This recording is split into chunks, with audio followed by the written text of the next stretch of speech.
How to download music from YouTube to MP3. Hey everyone, welcome back to the channel. In today's video, I'll show you exactly how you can download music from YouTube directly as an MP3. So now without further ado, let's get started. So first thing first, open your preferred web browser and head to the youtube.com.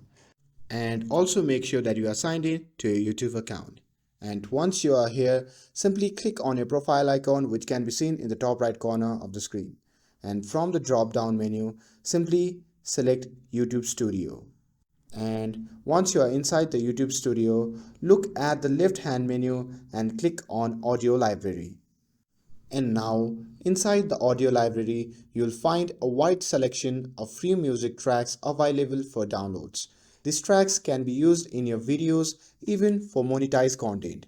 To listen to a track before downloading, simply click the play button on the left, and if you find the one that you like, simply press download button on the right and your file will start downloading immediately.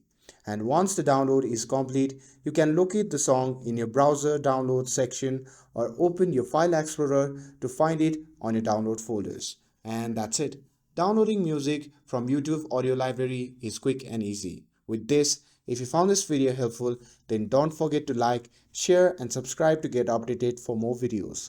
Thanks for watching and I'll see you in the next video.